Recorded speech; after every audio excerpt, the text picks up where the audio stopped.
Mga kababayan, napakaswerte nyo po talaga dyan sa Caloocan. Bakit po kamo? Pero inyo mga kababayan, ultimo, sa mga maliliit na negosyante, kagaya ng mga vendors, kahit anong uri na naaayon sa batas na negosyo, tutulungan ng lokal na pamalaan sa pamumuno po ni Mayor Along Malapitan. Dahil ang gusto po ni Mayor Along Malapitan ay walang naiiwan sa mga batang kangkalo. Kaya ang inyong suportang ibinigay kay Mayor Along Malapitan, napaka-swerte. Bakit? Binabalik sa inyo ng doble at sobra-sobra base sa inyong pagtitiwala kay Mayor Along. Kaya hindi po kayo nagkamali ng pagsuporta kay Mayor Along Malapitan. Gayong darating na Biyernes na ang huling araw ng Shrine Food Bazaar, kaya naman isang bukas na pag-anyaya ang pinapaabot sa lahat ng bumisita, makiisa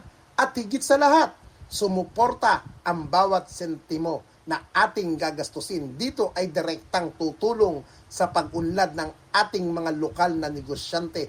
Huwag nating palampasin ang pagkakataon maging bahagi ng proyektong nagbibigay buhay sa ekonomiya at pagpapatatag sa pagkakaisa ng mga batang kangkalo. Hindi may sasakatuparan ang tagumpay na ito kung wala ang maayos na kolaborasyon ng iba't ibang sektor. Kaya naman nararapat lamang ang taus-pusong pasasalamat ni Mayor Along Malapitan sa Caloocan City Economic and Investment Promotion Office CEIPO at sa Decision Shrine and Parish of Our Lady of Grace. Ang pagbubuklod na ito ng pamalaan at ng simbahan ay isang magandang ehemplo na kapag nagkaisa ang komunidad, mas mabilis at mararating ang kaunlaran. Ang proyektong ito ay hindi lamang isang simpleng pamilihan. Ito ay isang malaking oportunidad para sa mga small-time business na maipakita ang kanilang produkto at mapalago ang kanilang kita sa pagbibigay ng libre at maayos na espasyo. Binigyan sila ng lokal na pamalaan ng sapat na kakayahan upang makasabay sa komersyo.